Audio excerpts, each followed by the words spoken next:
एकटं राहणं म्हणजे काय? तर एकटं राहणं किंवा एकटं असणं ही माझ्यामते एक मनोभावना आहे. ही भावना अनैसर्गिक नाही, सो ही ॲबनॉर्मल नाही आहे. पण एकटं राहणं याला आपण ॲबनॉर्मल करतो. ऑफिसमधून आलो ना की बॅचलर असताना मी छानपैकी घरी यायचो, सोफ्यावरती निवांत रेलायचो, पाय बी वर टाकून झोपायचो. आता करताच येत नाही रे. आलं की बायको म्हणते कसा गेला दिवस, काय गेला, काय ठीक आहे ना, गेला बाई दिवस, का सांगू तुला मी? अरे पण that is what is important. तर लग्न म्हणजे प्रेम द्यायचं असतं. तुम्ही त्यांच्यासोबत ॲडजस्ट करता, तुम्हाला हे ऐकावं लागतं. तुम्हाला ऑफिसमधून थकून भागून आल्यानंतरही जर समोरच्याचे प्रश्न असतील त्याला उत्तर द्यावे लागतात किंवा म्हणजे ही करावं लागतं, द्यावं लागतं, हेच सतत येतं. मग त्याच्यापेक्षा मग सिंगल राहायला काय हरकत आहे? की केवळ माझे आई वडील, आत्या, मामा, काका, मावशी म्हणतायत आता लग्नच कर म्हणून मी लग्न करायचं का? नाही, ॲब्सोल्युटली नाही. The worst reason that you can मॅरी. कारण तुम्ही सुखी नाही होणार, ती व्यक्ती पण सुखी नाही होणार. जेव्हा तू म्हणतोस ना की कंपॅनियनची गरज काय, तुझी चूक झाली तरीही पार्टनर तुला वाईट नाही म्हणत. पार्टनर सपोर्ट करतो, partner helps you, partner tells you how to improve. आणि दॅट इज द रिझन की लग्न किंवा रिलेशनशिप म्हणा whatever is always better than not being in a relationship. Single राहणं सोपं आहे का? आयुष्यात काहीच सोपं नाही. सो सिंगल राहणं सोपं नाही, मॅरिड राहणं सोपं नाही. भले तुम्ही एकटे राहा, भले रिलेशनशिपमध्ये राहा, पण एकाकी होऊ नका. एकाकी होणं हा सगळ्यात मोठा गुन्हा आहे असं मला वाटतं.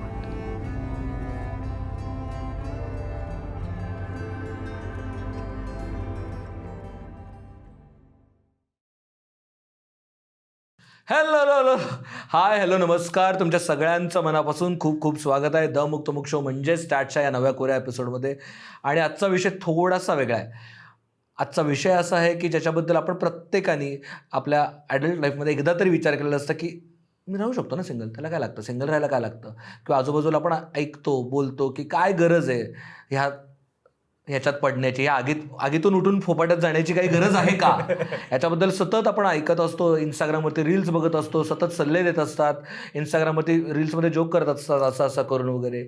सगळ्या या विषयांवरती आज बोलायला आज आपले लाडके पाहुणे आलेले आहेत आपल्यासोबत. आज आपल्यासोबत आहे डॉक्टर सागर पाठक सर. तुम्ही त्यांना खुसफुसच्या बऱ्याच एपिसोड्समध्ये बघितलेलं आहे.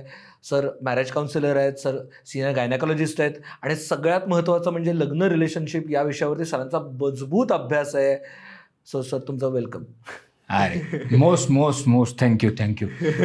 म्हणजे आता ते तुझ्यासारखं हल्ला लो लो लो लो लो लो म्हणायची इच्छा होतीये. परवा जेव्हा ओंकारचा फोन आला तेव्हा मी त्याला तेच म्हटलं, तुला हॅलो लो लो लो लो लो. तुमच्यासारखं मला ॲक्सेंट नाही देत आहेत, पण रिअली म्हणजे इथे जेव्हा बसतो ना तेव्हा एक कायम अशी एक हुरहुर असते यु नो की आता हे शार्दूल आणि ओंकार जोडपं काय बोलणार. जोडपं म्हणजे वेगळं दडपण. येस. आणि हेल्लोलो बोलतोय आणि हेल्लोलो आवडत असेल तर आपलं मर्चंडाईज आहे, हेल्लोलोचं टी शर्ट्स आहेत, आणखीनही आमचे अमुक तमुकचे काही मर्चंडाईजेस आहेत, तर त्याची लिंक खाली दिलेली आहे, तर प्लीज विकत घ्या.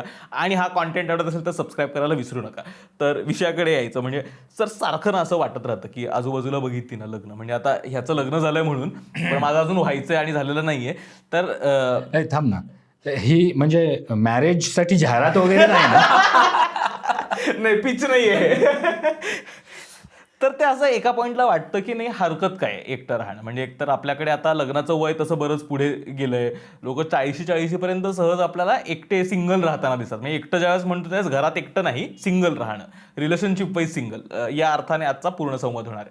तर राहताना दिसत, तर त्यावेळेस असा प्रश्न येतो की सोपं आहे का, जमेल का, जमू शकतं का? तर इथपासून जर आपण सुरुवात केली की एकटं म्हणजे सिंगल राहणं शक्य आहे का? सो सगळ्यात प्रथम खरंच म्हणजे शार्दूल आणि ओंकार तुम्हाला दोघांनाही really hats off to you, किंवा आपल्या मराठीत सांगायचं तर सो हटके ऑफ यू. कारण दरवेळेला वेगळाच विषय, वेगळाच टॉपिक तुम्ही घेऊन येता. आणि आजचा जो टॉपिक आहे ना की रिलेशनशिप न करता आपण एकटे राहू शकतो का, हे खूप वेगळा आणि माझ्या मते ह्या जनरेशनचा अगदी मनाला भिडणारा विषय आहे. एकटं लोक का राहतात हे पहिलं आपण थोडंसं हो, हो. लक्षात घेऊया. एक 2-3 कारणामुळे राहू शकतात. एक म्हणजे परिस्थितीजन्य, म्हणजे सिच्युएशनल म्हणजे काय, तर घरातून बाहेर पडलो शिक्षणासाठी, त्याच्यामुळे मी एकटा राहतोय. दुसरं, मी जर का एखाद्या रिलेशनशिपमध्ये होतो आणि ते रिलेशनशिप तुटलं म्हणून मी एकटा राहतोय. हो. त्याच्यानंतर मी पार्टनर शोधतोय पण मला मिळत नाही आहे, मी एकटा राहतोय. या परिस्थितीनुसार आपण एकटे राहू शकतो. किंवा डायव्होर्स झाला आहे, एकटे राहतोय. म्हणजे अशा वेगवेगळ्या परिस्थितींमुळे आपण एकटं राहू शकतो. त्याच्यात खूप सिच्युएशन येऊ शकतात. बरोबर. दुसरी सिच्युएशन असू शकते की काही आजार आहे, से काही शारीरिक आजार आहे, की डायबिटीस आहे, ब्लड प्रेशर आहे, किंवा हार्ट डिझीज आहे, की हृदयरोग खूप सिव्हिअर आहे आणि मग त्याच्यामुळे मला रिलेशनशिपमध्ये मी जर जात असेल तर त्याची अडचण येईल म्हणून मी एकटं राहतोय. किंवा काही मानसिक आजार असेल, की खूप पर्सनल अँझायटी असेल, डिप्रेशन असेल, काही आणखी मानसिक आजार असेल तर त्याच्यामुळे मी एकटं राहतोय.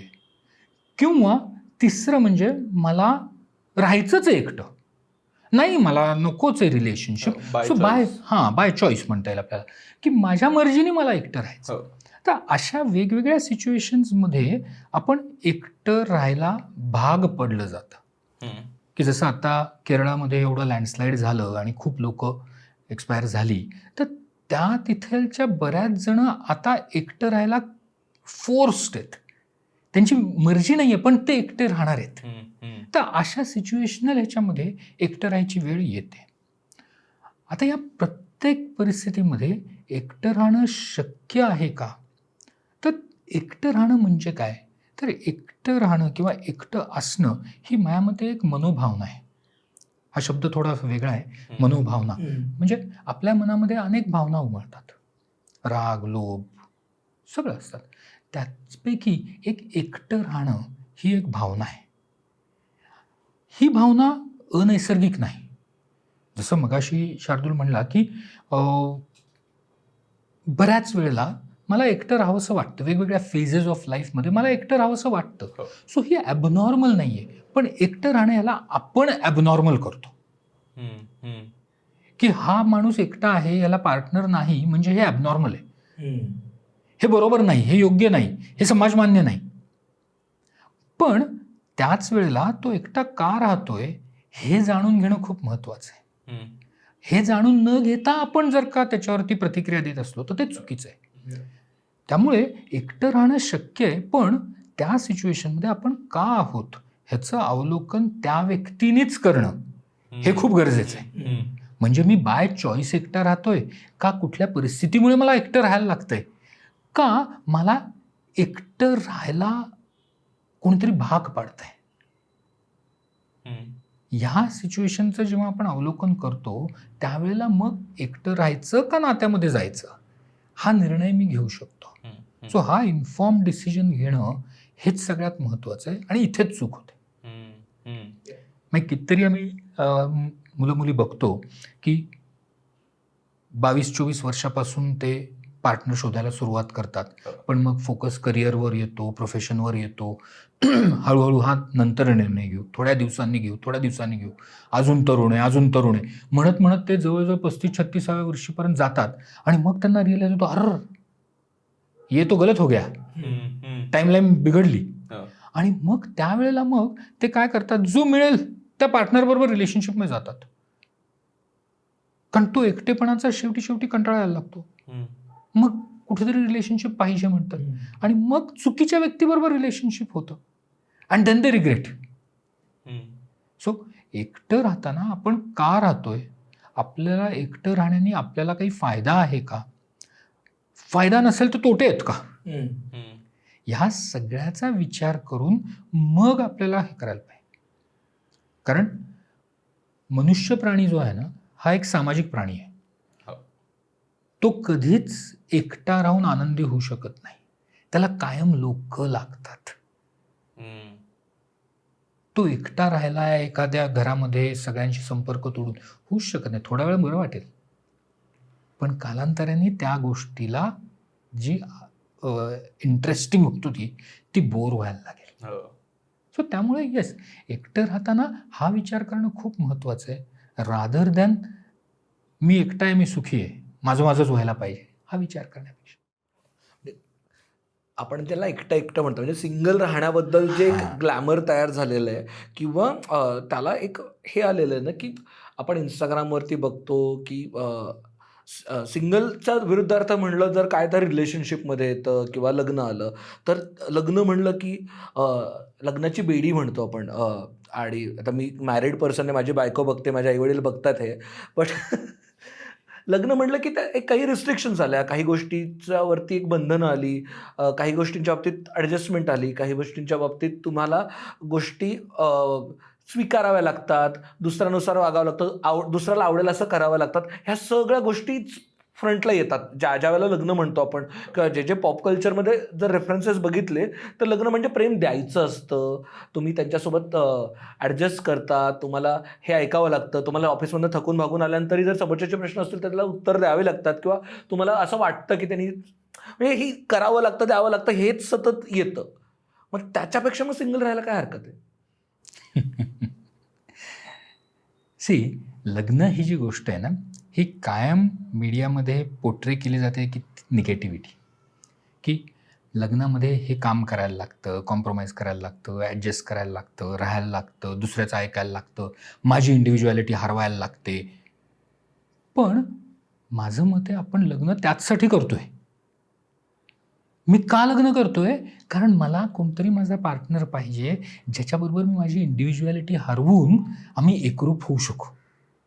मला त्या व्यक्तीचे चांगले गुण आत्मसात करता येतील, माझ्यातले चांगले गुण माझा पार्टनर आत्मसात करू शकेल, आम्ही कुठेतरी कॉम्प्रोमाइज करून आमचं दोघांचं आयुष्य एकत्र करू शकू. माझ्यातले जे दुर्गुण आहेत ते दुर्गुण मी त्याच्याबरोबर डिस्कस करून त्याचं चांगले गुण करू शकेन. मग ही ॲडजस्टमेंटसाठी मी लग्न करतोय, या कॉम्प्रोमाइजसाठी मी लग्न करतोय. सो हे वाईट कसं? मग लग्नामध्ये ॲडजस्टमेंट करायला लागते, हे वाईट आहे असं मला वाटत नाही, चांगलं आहे. नात्यात कुठलंही नातं असेल, म्हणजे आईवडिलांचं जरी नातं असलं, मुलाचं आणि आईवडिलांचं नातं असलं तरी त्याच्यामध्ये कॉम्प्रोमाइज असतोच ना. म्हणजे माझ्या आईनी मी 4थीत असताना मला थोबाडीत मारली होती म्हणून मी काय आई वाईट आहे असं म्हणतो का? नाही.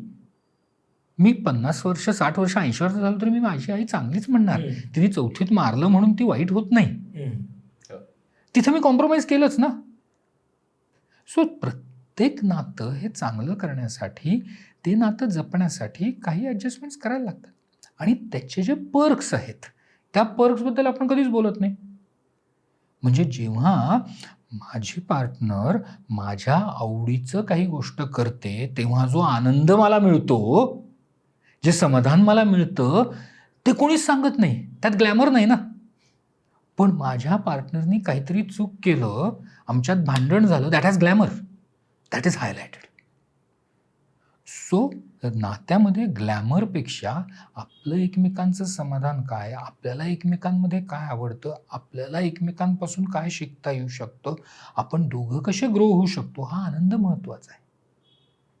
म्हणजे मला मध्येच एक जण म्हणला की अरे मी ऑफिसमधून आलो ना की बॅचलर असताना मी छानपैकी घरी यायचो, सोफ्यावरती निवांत रेलायचो, पाय बी वर टाकून झोपायचो. आता करताच येत नाही रे. आलं की बायको म्हणते कसा गेला दिवस, काय गेला, काय ठीक आहे ना, गेला बाई दिवस, का सांगू तुला मी? अरे पण that is what is important. कारण तुझ्या ऑफिसमध्ये घडलेली गोष्ट किंवा तुझ्या आयुष्यात घडणारी प्रत्येक गोष्ट ऐकायला ती एकच व्यक्ती आहे. तुझ्या आईवडिलांना इंटरेस्ट नाही आहे की तुझ्या पिऊननी तुझ्या चहामध्ये अर्धा चमचा साखर जास्त घातली, पण ते तुझ्या पार्टनरला ऐकायचं आहे. त्याच्याने तुला किती त्रास झाला, तुझा बॉस तुला ओरडला, तू कोणाला नाही सांगत, पण you can share it with your partner. का? कारण पार्टनर तुला जज नाही करत. तुझी चूक झाली तरीही पार्टनर तुला वाईट नाही म्हणत, पार्टनर सपोर्ट करतं, partner helps you, partner tells you how to improve. आणि दॅट इज द रिझन की लग्न किंवा रिलेशनशिप म्हण, whatever, is always better than not being in a relationship. आणि त्याला वाईट अर्थाने पोर्ट्रे करायच्या ऐवजी हे पॉझिटिव्ह पॉईंट्स घेऊन आपण रिलेशनशिपमध्ये जायला पाहिजे. म्हणजे कुठल्याही नात्यामध्ये जर का आपण निगेटिव्हिटी घेऊन गेलो, म्हणजे बरेचशी मला मुलं मुली माहिती आहेत की लग्न का नाही करायचं, कारण आजूबाजूच्या सगळ्यांचे लग्न मोडतायत, मग माझंही मोडेल. मग हा निगेटिव्ह ॲटिट्यूड घेऊन जर आपण कुठल्या नात्यामध्ये गेलो तर ते नातं तुटणारच आहे ना. पण आपण जर पॉझिटिव्हली गेलो की ओके, नातं तुटू शकतं का? हो, तुटू शकतं, पण मी माझं 100% योगदान देणार आहे. हे नातं जपण्यासाठी मी जे काय करायचं ते करणार आहे. जेव्हा ह्या ॲटिट्यूडने मी जातो तेव्हा ऑटोमॅटिकली माझा पार्टनर देखील त्याच्यामध्ये 100% एफर्ट्स घेतो, तरच ते नातं टिकतं. आणि हे कुठलंही नातं असेल, म्हणजे 2 मित्रांमधलं नातं घे. जर का एखादा मित्र सारखा फोन करतोय, अरे ये भेट, अरे ये भेट, अरे ये भेट, आणि दुसरा मित्र म्हणतो नाही नाही मला नाही भेटायचं, आता वेळ नाही, उद्या भेटू, परवा भेटू, नातं टिकेल का रे? नाही.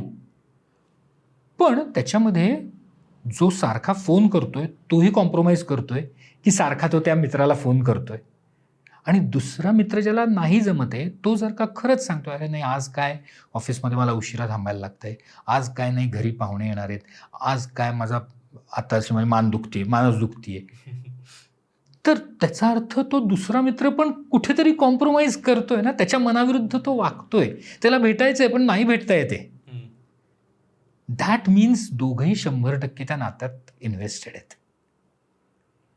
ते नातं तुटणार नाही.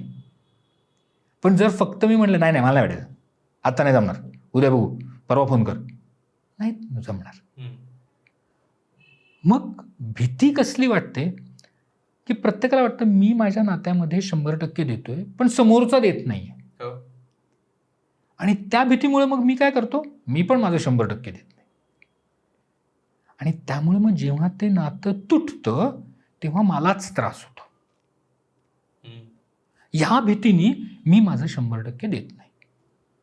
पण बऱ्याच सिंगल लोकांना मी नेहमी हे सांगतो की जेव्हा तुम्ही एखाद्या नात्यामध्ये तुमचं 100% देता, भले ते नातं तुटलं नाही झालं तरीही ह्या समाधानाने तुमचं पुढची नाती चांगली राहतात की अरे I took my efforts, I am good, it's okay. दुसऱ्यांनी नाही रिस्पॉन्ड केला, गरज नाही आहे. You can control someone else's emotions. दुसऱ्याचं रिॲक्शन आपण कंट्रोल करू शकत नाही. भांडण तिथेच होतं. एस्पेशली ना लग्नाचं किंवा खूप क्लोज रिलेशनशिपचं नातं असतं ना, तेव्हा आपण दुसऱ्याची रिॲक्शन ग्रांटेड धरतो की म्हणजे मी जर असं बोललो तर माझ्या पार्टनरने असंच रिस्पॉन्ड करायला पाहिजे. का? ती वेगळी व्यक्ती आहे रे, तू कसं बोलायचं तू ठरव. का तू एक्सपेक्ट करतो की तिने पण तसंच बोलायला पाहिजे? आहेत मला घरी गेल्यावर शिवाय. म्हणजे मी माझ्या मित्रांबरोबर गेल्यावरती त्यांना बोलताना शिवीनी सुरुवात होते, अरे काय रे लेकाच्या. पण हीच भाषा मी घरी बोलली नाही ना, ते मे बी माझ्या पार्टनरला आवडणार नाही.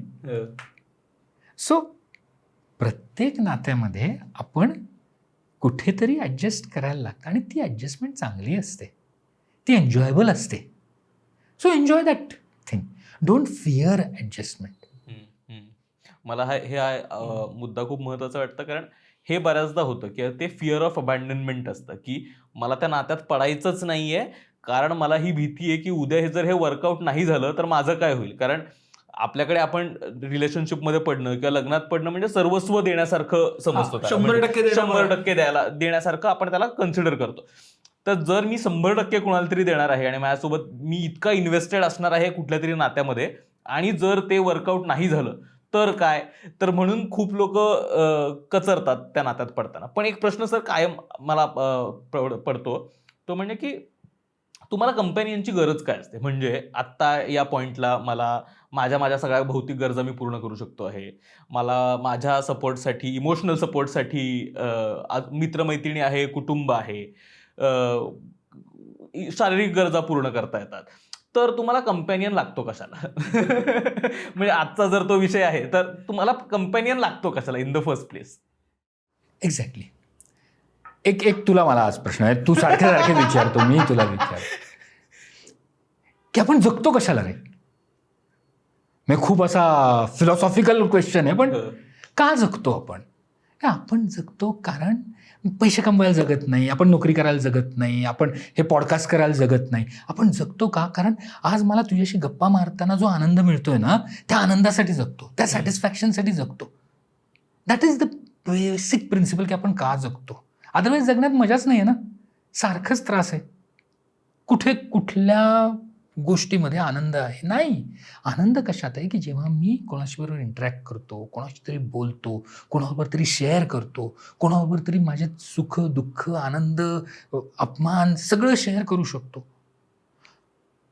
आणि जसं तू म्हणलास की येस, माझ्या भौतिक गरजा पूर्ण होतात. हो रे, त्याला काय लागत नाही, ते झोमॅटो स्विगीवर होतं. पण भौतिक गरजा पूर्ण झाल्या म्हणजे आनंद आहे का? म्हणजे आयुष्य आहे का? नाही. माझ्या इमोशनल गरजा, माझ्या मानसिक गरजा याही तेवढ्याच किंवा त्याच्यापेक्षा जास्त गरजेच्या आहेत. सो माझ्या शारीरिक भौतिक गरजा होतील, पण ह्या ज्या मानसिक गरजा आहेत, ह्या मानसिक गरजा पूर्ण करण्यासाठी मला काही लोक लागतात. जसं मी म्हणलं, जसं की येस तू म्हणलास, माझं सोशल सर्कल आहे, त्यांच्याबरोबर मी शेअर करतो, माझे आईवडील आहेत, माझे नातेवाईक आहेत, त्यांच्याबरोबर मी शेअर करू शकतो. पण ह्या प्रत्येक ग्रुपबरोबर आपण वेगळं शेअर करू शकतो. म्हणजे जे मी माझ्या आईवडिलांशी शेअर करतो ते मी माझ्या मित्रांबरोबर नाही शेअर करू शकत. जे मित्रांबरोबर शेअर करू शकतो ते नातेवाईकांबरोबर नाही शेअर करू शकत. ऑफिसच्या कलिगबरोबर वेगळं शेअर करू शकतो. पण अशी एक व्यक्ती लागते जिच्याबरोबर किंवा त्याच्याबरोबर मी सगळ्या गोष्टी शेअर करू शकतो. म्हणजे माझ्या आईवडिलांच्या सिक्रेट्स मी शेअर करू शकतो, मित्रांच्याबद्दलचं शेअर करू शकतो, नातेवाईकांचं ऑफिसमधलं अगदी माझ्या कुत्र्या मांजराबद्दल पण शेअर करू शकतो.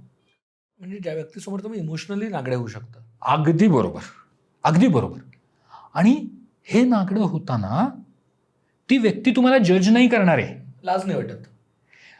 ही भीती मनात घेऊन नाही. सी, मी समजा उद्या माझ्या आईवडिलांना सांगितलं की माझा हा जो मित्र आहे ना, हा खूप दारू पितो किंवा हे करतो, तर आईवडील मला जज करतात की काय म्हणतील, एक काम कर, तू त्या मित्रापासून लांब राहा.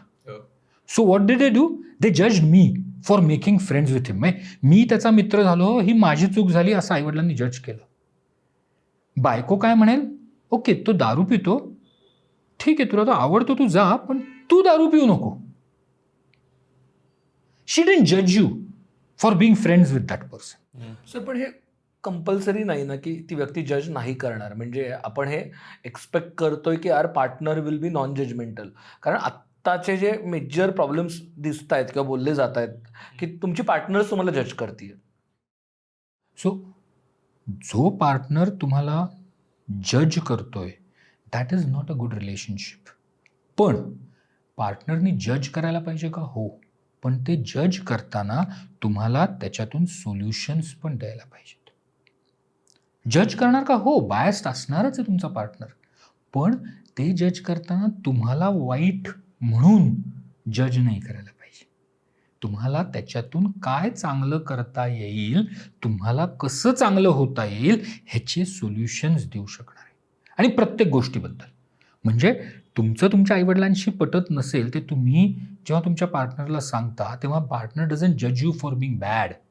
पार्टनर टेल्स यू की ओके, तुला नाही आवडलं, नाही पटलं आईवडिलांचं, ओके, काय करू शकतो, तर मी तुझ्या आईवडिलांशी माझं नातं चांगलं करू शकते, माझ्या थ्रू आपण कम्युनिकेशन करू. आणि हे होतं, हे गोष्टी होतात. So this is what is a good partner. आणि त्याच्यासाठी तुम्हाला कंपॅनियन लागतो. सेकंडली, कंपॅनियन का लागतो? जर तू म्हणला माझे खूप सर्कल्स आहेत, हे सगळे सर्कल्स मला जेव्हा पाहिजेत तेव्हा अवेलेबल नाही आहेत ना. माझा partner is the only companion who is available जेव्हा मला पाहिजे, माझ्या वेळेने, माझ्या मर्जीने. मला आत्ता समजा माझ्या आईवडिलांचं माझं काहीतरी मतभेद झाले तर मी आत्ता जाऊन कोणाशी बोलू शकतो, मित्रांशी बोलू शकतो. पण आत्ता बोलू शकतो का? नाही, मला अपॉइंटमेंट घ्यायला पाहिजे, मला फोन करायला पाहिजे, मग त्यांना जाऊन भेटायला पाहिजे. पण माझा कंपॅनियन जो आहे तो आत्ता अवेलेबल आहे माझ्याकडे. सो आत्ताची माझी मानसिक स्थिती चांगली करायला माझा कंपॅनियन आहे, हक्काचा आहे. माझी ड्रॉबॅक्स शेअर करायला आत्ता हक्काचा माणूस आहे. मला आनंद मिळाला कशाला गोष्टीतून, तर मी आत्ता जर शेअर करायचं आहे तर येस, माझा पार्टनर माझ्याकडे अवेलेबल आहे. सर पण विदाऊट कंपॅनियन पण आपण आत्तापर्यंत, म्हणजे for example I got married at 29, तोपर्यंत विदाऊट कंपॅनियन मी राहूच शकलो ना. म्हणजे लोकांचं जे माझ्या आजूबाजूचे जे मित्रमैत्रिणी आहेत आमचे, जे आता 30, 32, 35, अगदी 40पर्यंत आहेत, जे विदाऊट कंपॅनियन राहतात अँड दे आर लाईक की मी हॅपी आहे आत्ता. मग मला कंपॅनियन, जर मी 40 वर्ष माझ्या आयुष्यातली विदाऊट कंपॅनियन काढू शकलो तर मग काय गरज आहे मला कंपॅनियनची, बरोबर ना? हो. तेच म्हणलं ना की आपल्याला प्रत्येक गोष्टीचा थोडासा कंटाळा किंवा बोर्डम यायला लागतो. म्हणजे जसं तू म्हणलास की मी तरुण असताना मी एकटा राहत होतो, मी एन्जॉय करत होतो, माझ्याकडे सगळे काही गोष्टी होत्या, पण मग लग्न का केलं? कारण तीच जी लाईफस्टाईल आहे त्या लाईफस्टाईलमध्ये बदलच काही घडला नाही. सो ती लाईफस्टाईल थोड्या वेळाने कंटाळवाणी वाटायला लागते. म्हणजे सुरुवातीला जेव्हा मुलं घराबाहेर पडतात त्यांचं शिक्षणासाठी म्हणा वगैरे, त्यावेळेला दे आर व्हेरी हॅपी. का? कारण त्या आईवडिलांच्या नजरेतून ते बाहेर पडतात, ते त्यांच्या मर्जीने गोष्टी करू शकतात. मर्जीने म्हणजे काय की नाही मी रात्री 11 वाजताच आंघोळ करणार, नाही सकाळी आंघोळ करणार. घरी जर केलं तर आई आरडाओरडा करेल. किंवा मी सकाळी नाश्त्याला नाही, चहा पोहे नाही खाणार, मी व्यवस्थित जेवणारच 9 वाजता. ठीक आहे ना, माझ्या मर्जीने मी करतोय. मी घरी किती वाजता यायचं मी ठरवतोय. मला रात्री 12 वाजता गाडी काढायची आणि मला फिरायला जायचं आहे, मी जाऊ शकतोय. हा जो आनंद आहे ना, हा आनंद घेण्यासाठी दॅट टाईम यू एन्जॉय. की एकटंपणा, माझं एकटं आहे, कोणावर माझं लक्ष नाही. पण कालांतराने आपल्याला एक कळायला लागतं की अरे ह्या गोष्टीतून मला जो आनंद मिळतोय हा आता आनंद हळूहळू कमी व्हायला लागला आहे. आता मला अशी गोष्ट पाहिजे की जिथे माझा हा आनंद मी कोणाबरोबर तरी शेअर करू शकतोय. मला 11 वाजता का आंघोळ करायची आहे हे कोणाला तरी मी पटवून देऊ शकतो, आणि कोणतरी अशी व्यक्ती पाहिजे जिथे पटवून घेईल किंवा ऐकून घेईल माझं कारण. आणि मग तुम्ही त्या रिलेशनशिपमध्ये जाता. ऑब्व्हियसली जे तू म्हणतोयस की येस फेजेस येतात, रिलेशनशिपमध्येही फेजेस येतात की जिथे मला माझा टाईम, मी टाईम जे म्हणतो आम्ही आजकाल, तर तो मला पाहिजे. सो इट्स गुड, पाहिजेच आहे. नात्यामध्ये देखील आपल्याला आपला वेळ, आपलं एकटेपण पाहिजे. पण ते एकटेपण कधी मिळतं? म्हणजे आपल्या देशामध्ये खूप छान पद्धत आहे ना की कुठलाही सणवार आला, से फॉर एक्झाम्पल दिवाळी आली की दिवाळीच्या आधी बायको माहेरी जाते, ती एक 10-15 दिवस माहेरी जाते आणि मग नवरा दिवाळी संपल्यावर तिला घ्यायला जातो. का? हा 15 दिवसाची गॅप ही त्या रिच्युअल्सनी दिलेली आहे जिथे एकटे राहत आहेत दोघं. They are enjoying bachelorhood again. आणि त्या 15 दिवसाच्या गॅपमध्ये त्यांना रिअलाईज होतं की अरे आपण एकत्र असताना खरंच वेगळी परिस्थिती होती, खूप बरं वाटत होतं. So again they start. So yes, प्रत्येक नात्यामध्ये वेगवेगळ्या कालावधीमध्ये आपल्याला एकटं राहायची इच्छा होते. पण जेव्हा तुम्ही तुमच्या कंपॅनियनबरोबर राहता, तो जो आनंद आहे तो जेव्हा तुम्ही परत रिलीव्ह करता, तेव्हा ते नातं टिकवण्यासाठी तुम्ही कष्ट घ्यायला परत सुरुवात करता. सो येस, हे फेजेस येतात, प्रत्येकाला वाटतं. तू जर का कॉलेजसाठी घराबाहेर पडणाऱ्या मुलाला किंवा मुलीला म्हणलास लग्नच कर आणि बाहेर पड, तर त्यांना काय वाटेल, मी एका तुरुंगातून निघालो आणि दुसऱ्या तुरुंगात अडकलो. तर तिथे कॉन्फ्लिक्ट्स होतील.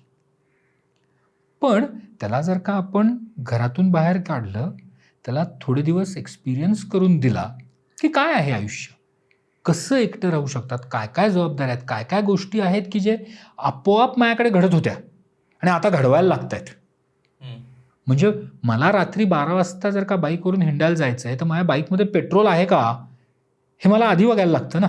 मी 12 वाजता पेट्रोल शोधायला नाही जाऊ शकत. पण घरी असताना माझे वडील ते काम ऑलरेडी करायचे, मला लक्ष नाही ठेवायला लागायचं की माझ्या बाईकमध्ये पेट्रोल घातलंय का. पण आता जेव्हा मी एकटं राहतोय त्यावेळेला मला सगळ्या गोष्टींचा विचार करायला लागतोय, मला सगळं प्लॅन करायला लागतंय, एकट्याला करायला लागतंय. So let him experience, this a good experience.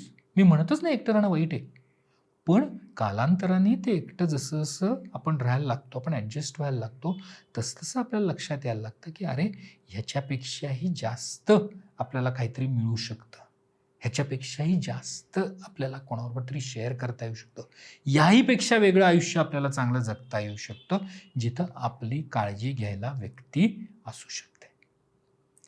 Young एजमध्ये येस, ह्या गोष्टी जाणीवपूर्वक दुर्लक्ष केलं जातं. पण येस, कुठेतरी क्रायसिस झाली, से फॉर एक्झाम्पल आजारी पडलं, किंवा काहीतरी ॲक्सिडेंट झाला, किंवा काहीतरी ब्रेकअप झाला, तर सपोर्ट द्यायला कोण आहे? आणि मग त्या ह्याच्यातून बऱ्याच वेळेला आपल्याला रिअलाईज होतं की येस, एक कंपॅनियन जो आपल्याबरोबर आहे, सतत आहे, तो असणं किती गरजेचं आहे. कंपॅनियन्स म्हटलं की आणखीन एक जी गोष्ट म्हणजे सिंगल राहणारे किंवा बाय चॉईस सिंगल हुड करत जाणारी जी लोक असतात त्यांचं एक प्रायमरी आर्ग्युमेंट जे ऐकायला मिळतं ते म्हणजे रिस्पॉन्सिबिलिटी वाटते. म्हणजे मला आता माझं करण्याचं स्वातंत्र्य जर आहे, मला आपण त्याबद्दल थोडं बोललो की मला माझे निर्णय घेण्याचं स्वातंत्र्य आहे, मला माझ्या गोष्टी करण्याचं स्वातंत्र्य आहे, आणि हे जर करण्याची माझ्यात धमक आहे, हे जर करता येणं मला शक्य आहे, की मी माझं रुटीन मेंटेन करायला तयार आहे, मी माझे फायनान्शियल्स मॅनेज करतो, मी माझं एक काय रुटीन मॅनेज केलेलं आहे, मला त्या सगळ्या गोष्टी जमत आहेत, बाकी इमोशनल बाकी सपोर्टसाठी माझे मित्र आणि कुटुंब आहे, तर तरीही गरज पडते का पार्टनरची जर माझ्या सगळ्या गरजा पूर्ण होत आहेत? आणि शेअर्ड रिसोर्सेस हा माझा हेच नाहीये की म्हणजे को लिव्हिंग मध्ये मला रिसोर्सेस शेअर होतात, माझं गोष्टी आर टेकन केअर ऑफ, हा माझा मग मला दिस डझंट एक्साइट मी. नाही, येस, मी तू जे म्हणतोयस ते आहे की हो माझ्या गरजा पूर्ण होतात, पण माझं जे इमोशनल गरज आहे ती बऱ्याच वेळेला अडचणीची निर्माण होते. जर काही क्रायसिस झालं तर त्या क्रायसिसमध्ये मला सपोर्ट करणारी 24 तास हजर असलेली व्यक्ती तिथे नसते. पण मग पार्टनर पण 24 तास अवेलेबल नसेल तर, म्हणजे समजा जॉब करणारे पार्टनर असतील किंवा त्यांचं वेगळ्या ठिकाणी काही असणारे पार्टनर असतील, तर मग अशा वेळेस पार्टनरही अवेलेबल नसतील ना. नाही, म्हणून तर म्हणलं की एकटं राहणं म्हणजे लॉंग डिस्टन्स रिलेशनशिपमध्ये असलेले एकटेच आहेत. So most of the long distance relationships don't workout over a period of time. का? कारण तो पार्टनर तिथं इमोशनली अवेलेबल नाही आहे. तो तिथं ऑफिसमध्ये आहेत पण तो संध्याकाळी येणार आहे 6ला, मला माहिती आहे. सो आय नो इट की ही इज देअर. पण ही इमोशनल गरज माझा पार्टनरच मला पुरवू शकतोय. लॉंग डिस्टन्समध्ये तू म्हटला तर they are staying separately only. ते एकटेच आहेत, ते रिलेशनशिपच म्हणू शकत नाही आपण. सर, कंपॅनियनशिपबद्दल बोलताना इच्छा असते सगळ्यांना, कंपॅनियन हवा असतो कोणीतरी शेअर करायला. पण बऱ्याच जण, माझ्या काही मैत्रिणी आहेत, मी आजूबाजूला काही अक्वेंटन्सेस आहेत ज्यांच्याशी बोलताना असं लक्षात आलं की त्यांना हे हवं आहे, पण त्याच्यासाठी जे कॉम्प्रोमाइज करायला लागणार आहे ना ते त्यांना मान्य नाही. काय मान्य नाही? एस्पेशली मी मुलींबद्दल बोलतोय, फिमेल्सबद्दल बोलतो की त्यांना जिथे मला लग्नात जाऊन माझं स्वातंत्र्य नाही गमवायचं. स्वातंत्र्य म्हणजे स्वैराचार नाही म्हणत आहे, या अर्थाने की बाबा मी माझ्या आईवडिलांना मला सांभाळायचं आहे, मला माझं करिअर हे करायचं आहे, किंवा मला मूल नको आहे, ह्यासारख्या काही गोष्टी आहेत ज्या नॉन कॉम्प्रोमाइजेबल आहेत, की ज्या माझ्या मूळ स्वातंत्र्य किंवा मूळ प्रिन्सिपल्सवरती घालतात. ह्या गोष्टी मला नाहीत कॉम्प्रोमाइज करायच्या. म्हणून त्यांना ते मग हे जर कॉम्प्रोमाइज करायला लागणार असेल त्याच्यापेक्षा मी सिंगल राहीन. I am absolutely happy to be single if I have to compromise on my main principles. एकटं राहताना आपल्याला बऱ्याचशा गोष्टी, आपल्या प्रायोरिटीज असतात. जसं तू म्हणला की आईवडिलांना काळजी घेणं, त्यांच्या आजारपणात मदत करणं, मित्रमैत्रिणींबरोबर हिंडणं, even that can be a thing. Okay, career आहे, मुलं आहेत, ह्या सगळ्याबद्दल आपल्या आयडियाज फिक्स्ड असतात. जेव्हा तुम्ही एखाद्या रिलेशनशिपमध्ये जाणार आहात तेव्हा डेफिनेटली तुमच्या ह्या ज्या कन्सेप्ट्स आहेत, ह्या कन्सेप्ट्स तुम्ही तुमच्या पार्टनरबद्दल बरोबर विचार करणं हे तेवढंच गरजेचं आहे. पण होतं काय की आपण रिलेशनशिपमध्ये जाताना विचारतो काय आपल्या पार्टनरला, तुला ॲक्टर कुठला आवडतो, रंग कुठला आवडतो, पिक्चर कुठले बघितले. That is not what is important. जे महत्त्वाचं आहे ते म्हणजे माझे प्रिन्सिपल्स काय आहेत, माझे एथिक्स काय आहेत, माझ्या कन्सेप्ट्स काय आहेत, माझं फ्युचरबद्दलचं स्वप्न काय. हे मला माझ्या पार्टनरबरोबर डिस्कस करायला पाहिजे before I enter into anything serious. मग लग्नाच्या अगोदर ह्याला आम्ही प्री मॅरेज काउन्सिलिंग म्हणतो. Maybe it is a pre relationship counselling, की ज्यामध्ये यू शेअर युअर व्हॅल्यूज, तुमचे एथिक्स, तुमच्या कन्सेप्ट, तुम्ही आयुष्यात काय करायचं आहे, तुम्हाला कशातून आनंद मिळतो, शेअर इट. आणि यू विल बी सरप्राईज की तुमच्या पार्टनरचे आणि तुमच्या आयडियाज बऱ्याच वेळेला मिक्स मॅच होतात, पण आपण बोललोच नाही ना. आणि आपण जर का फर्म राहिलो, म्हणजे मला एक अगदी छान उदाहरण आठवतंय ना. त्या मुलीने लग्नाच्या अगोदर अगदी स्पेसिफिकली सांगितलं मला मूल नकोय. तो मुलगा म्हणला ठीक आहे, ही ॲग्रीड टू इट. ओके, लग्न झालं, एक 2-3-4 वर्ष झाले, त्या मुलाने कधीच विषय काढला नाही मूल पाहिजे वगैरे वगैरे. 3-4 वर्ष झाले आणि मग ते दोघंजणं मला ते बेंगलोरला एकटे गेले त्यांच्या जॉबसाठी. आणि तिथं गेल्यावरती मग हा जो नवरा होता त्याचं लॉंग वर्किंग आवर्स होते. तो सकाळी काहीतरी 8ला का 7लाच जायचा आणि रात्री काहीतरी 10 वाजता यायचा. आणि हिचे फिक्स्ड वर्किंग आवर्स होते 9 ते 5 वगैरे वगैरे. ती 5 वाजता घरी आल्यावरती घरकाम करून बिरून सगळं करून ती 7 वाजता मोकळी व्हायची. मग 7 ते 11 काहीतरी टी व्ही बघ, काहीतरी हे कर. ती बोर व्हायला लागली. मग कॉन्फ्लिक्ट्स व्हायला लागले. मग तिला असं वाटायला लागले कोणतरी घरी पाहिजे. मग तिनेच नवऱ्याबरोबर विषय काढला आपण एक मूल पैदा करायचं का. मग जी मुलगी लग्ना अगोदर फिक्स होती मला मुलं नकोत, तीच स्वतः बदलली.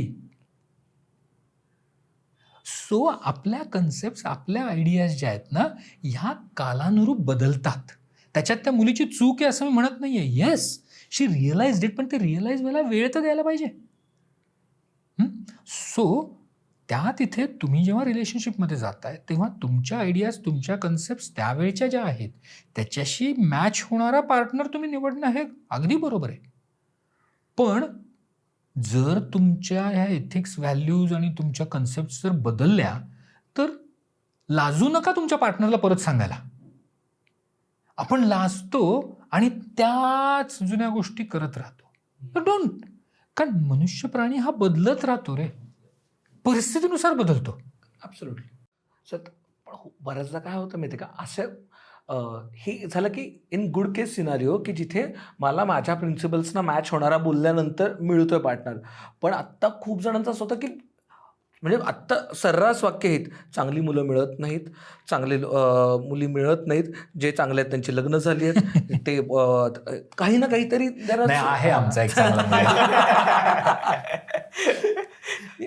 सो त्याच्यामुळे मग मी 4 जणांना भेटतो, मी 4 मेळाव्यांना जातो, 4 टिंडरवरच्या डेट्सना जातो आणि असं होतं की बाप रे हॉरिबल आहे दुनिया, ये दुनिया बहुत जालिम है, कुछ नहीं राम, मी सोडून देतो आणि मग ह्याच्यापेक्षा मी सिंगल राहणं असं होतं. सो त्याच्यातनं कुठंतरी म्हणजे हा प्रश्न येण्याच्या मागचं कारणच हा आहे, कारण मी त्याच्यात थोडंसं डीपर जातं. कारण का हे सतत लिटरली प्रत्येक फ्रेंड सर्कलमध्ये हेच कॉन्व्हर्सेशन आहे की खूप वाईट आहे माझा डेटिंगचा एक्सपिरियन्स, आणि कोणाचं तरी लग्न मोडलेलं दिसतंय, कोणाचं तरी अरे हे फार भयानक आहे. हे करण्यापेक्षा मी कॉम्प्रोमाइज नाही करणार, हे माझे प्रिन्सिपल आणि त्याच्यात मिळतच नाही कोणी, मग आता काय करायचं, त्यापेक्षा राहतो मी एकटे, काही होत नाही, बघतो मी असं ते सतत तिथंच येतं. म्हणजे परत मी घुळून तिथे येतो. कारण का ते इतकं जाणवत आहे ना सर आजूबाजूला, ती धग जाणवते की लोकांना त्रास होतोय. म्हणजे आय अंडरस्टँड की त्यांनाही कंपॅनियन हवाच आहे, पण ते मिळत नाही आणि मिळत नाही, मग त्याच्यातनं जे मिळतंय ते खूपच वाईट आहे असं कुठंतरी होतं. मग ते उलट झालं. म्हणजे फोमो असतो ना तसं ते सॅटिस्फॅक्शन ऑफ मिसिंग आउट, सोमो येते की हे जर मी मिस आउट, हे जर होणार असेल ना लग्नामधनं तर I would rather miss out on, की हे लग्नात होत असेल तर मग I opt out from it, की नको मला हे, त्यापेक्षा मी आहे तसा बरा, मला नाही कटकटीत पडायचं असं वाटणाऱ्यांची पण काही कमी संख्या नसेल. मी ह्याचं एक्झॅक्टली उलट एक उदाहरण देतो. हा, जस्ट इफ यू लाईक. 3 मुली होत्या, हां, पुण्यामध्ये शिकायला आल्या होत्या कॉलेजमध्ये, एकाच कॉलेजमध्ये. फर्स्ट इयरला खूप छान दोस्ती, मैत्री वगैरे वगैरे वगैरे. फर्स्ट इयरच्या एंडला त्यातल्या एका मैत्रिणीचा बॉयफ्रेंड मिळाला. एव्हरीवन वॉज व्हेरी हॅपी आहे, माझ्या मैत्रिणीला बॉयफ्रेंड मिळाला. सो ते 4 जण आता हिंडायला लागले. सेकंड इयर आलं, सेकंड इयरला दुसऱ्या मुलीला बॉयफ्रेंड मिळाला. कितना अच्छा हो गया. इश्यू काय झाला, ती तिसरी मुलगी माझ्याकडे आली. ते म्हणलं काय झालं, तुझे म्हणतो ना फोमो और what satisfying missing out of thing what ever. ती तिसरी मुलगी माझ्याकडे आली आणि मला म्हणली, सर एक विनंती आहे तुम्हाला. म्हणलं काय. म्हणजे तुमच्याकडे काउन्सिलिंगसाठी मुलं पण येतात का कॉलेज. म्हणलं हो. त्यांच्यातला मला एक बॉयफ्रेंड द्या ना.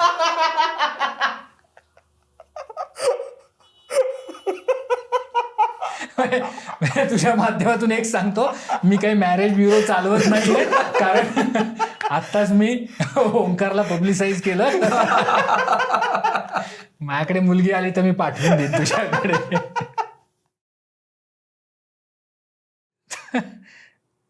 तर her fear was of missing out on a partner just because तिच्या मैत्रिणींना पार्टनर मिळालाय.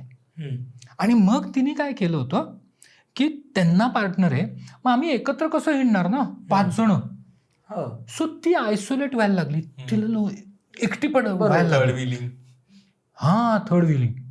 आणि त्याच्यामुळे मग तिने काय केलं, जो मुलगा दिसेल त्याच्यावर रिलेशनशिप केलं. आणि मग त्या मुलाने तिचा गैरफायदा घेतला. आणि मग ती बॅकट्रॅक झाली आणि म्हणली नाही नाही नातं काही चांगलं नाही, मला नाही नात्यात पडायचं, आता मी एकटीच बरी. सो ह्या गोष्टी आपल्या अनुभवातून येतात. जसं तू म्हणला की आपल्या आजूबाजूला जे काय नाती दिसतात, त्यातली आवाज करणारी नाती कुठली असतात की जी तुटलेली असतात किंवा ज्या भांडणं असतात.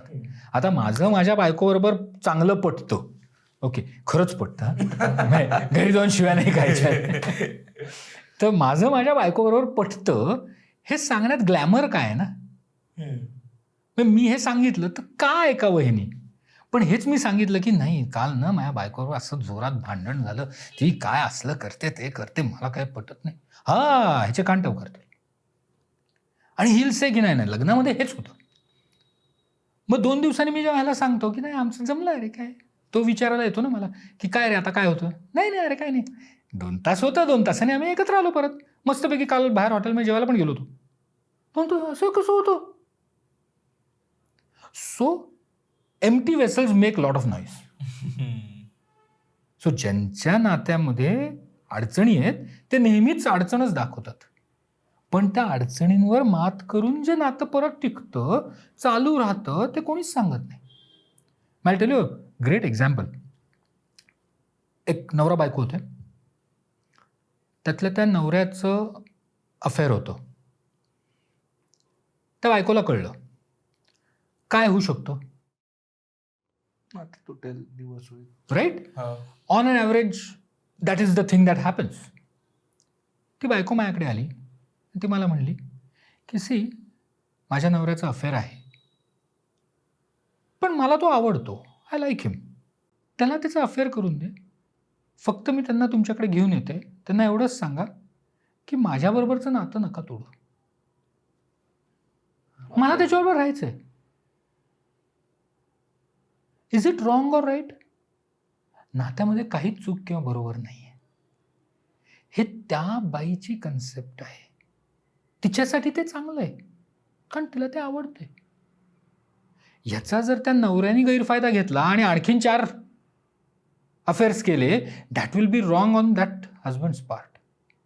सो त्यांनी पण तिला रिस्पेक्ट द्यायला पाहिजे की ओके तू आहेस चांगली, मला आवडतीयस तू, तो आपणहून ते अफेअर तोडेल. आणि this is what happened. This is what happened. जेव्हा तिने म्हणलं की ओके मला हे चालेल, पण तू माझ्यासोबत प्रेम कर, मला हे कर, त्याला तो गिल्ट फील आला की अरे ही इतकी चांगली बाई माझ्याबरोबर माझ्या चुका असतानाही माझ्याबरोबर राहायला तयार आहे, त्याने आपणहून ते नातं तोडलं. सो जेव्हा तू म्हणतोस ना की कंपॅनियनची गरज काय, तर कंपॅनियन कशासाठी लागतो, तर कंपॅनियन तुम्हाला अधिक चांगलं करण्यासाठी लागतो.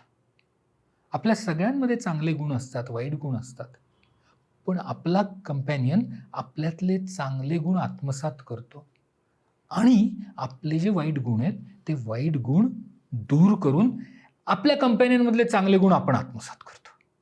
So both of them grow together. दोघांचेही चांगले गुण उभारून येतात.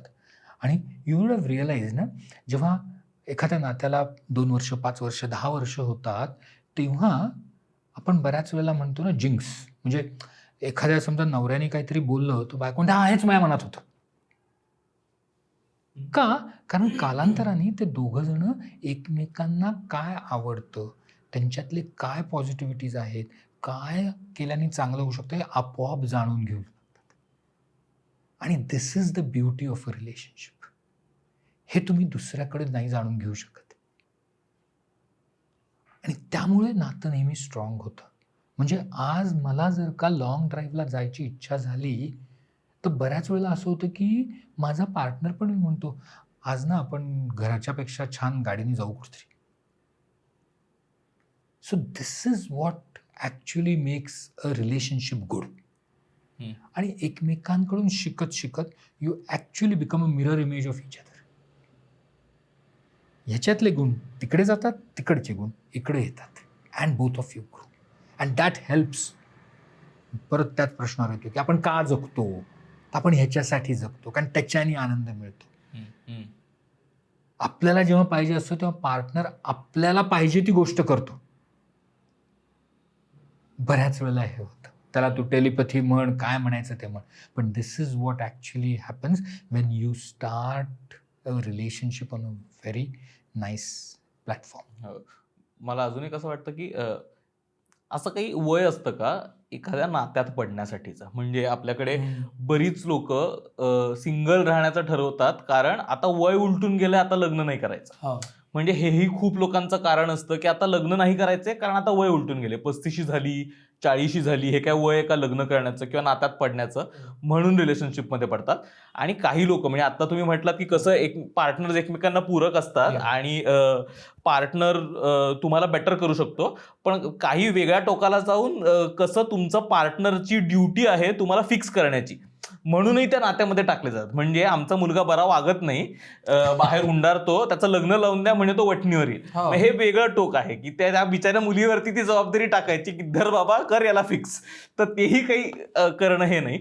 पण ज्यावेळेस कुठल्याही नात्यामध्ये पडायचं असतं तर हे प्रायमरी ऑब्स्टॅकल येतं की वय.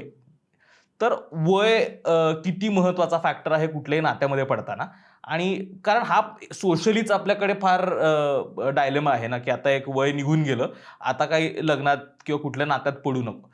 तर त्याच्यामुळेही सिंगल राहणाऱ्यांचं किंवा एकटं राहणाऱ्यांचं बरंचसं इंडिपेंडंट राहणाऱ्यांचं प्रमाण वाढतं.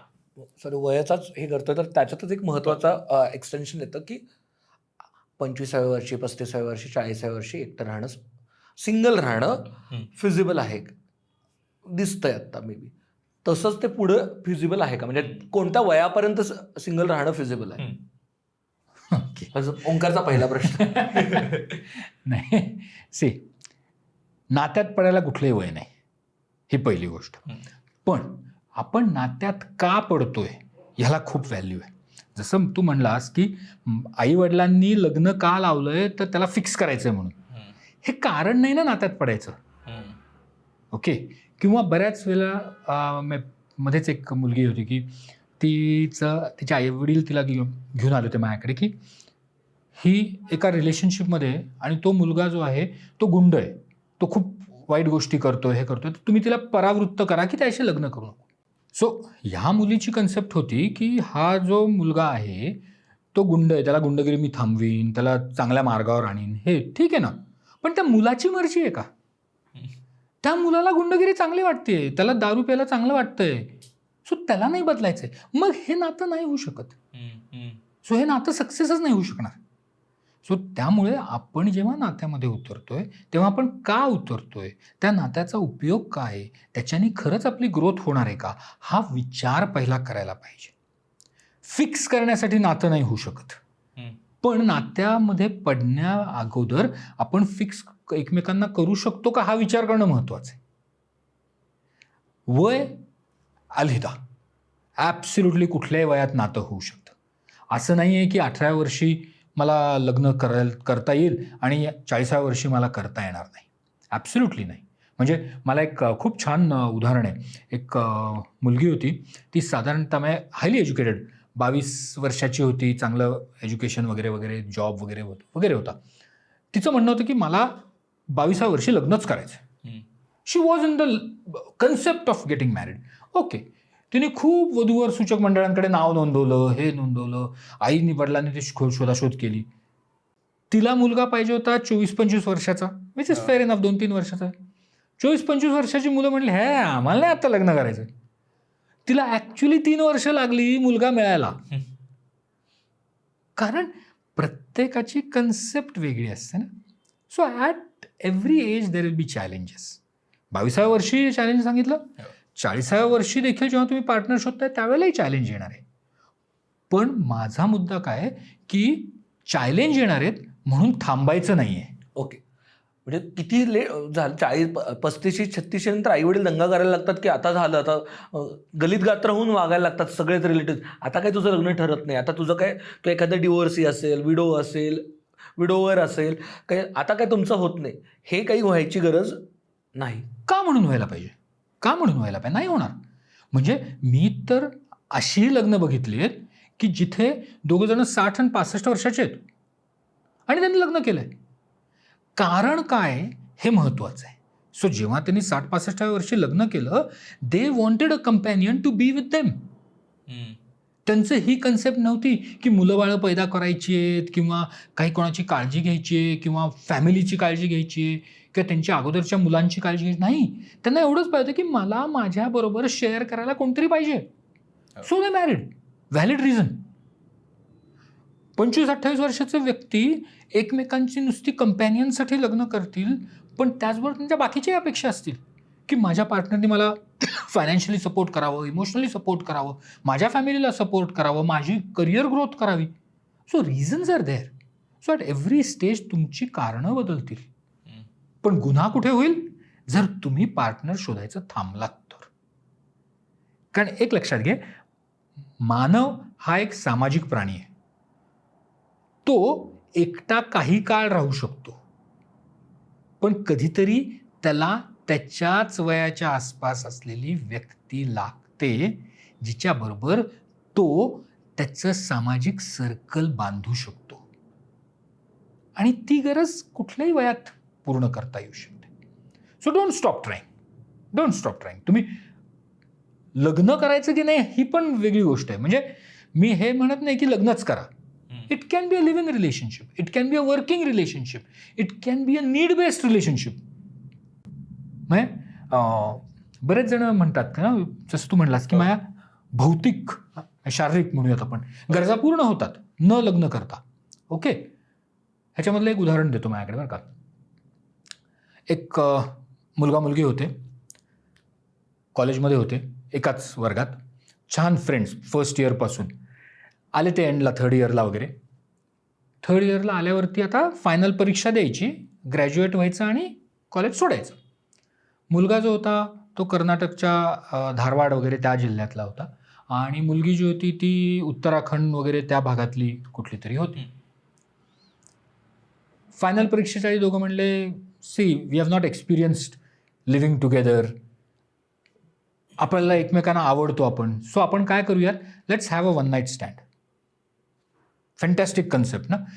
दोघांची शारीरिक गरज पूर्ण झाली. Exactly, fantastic.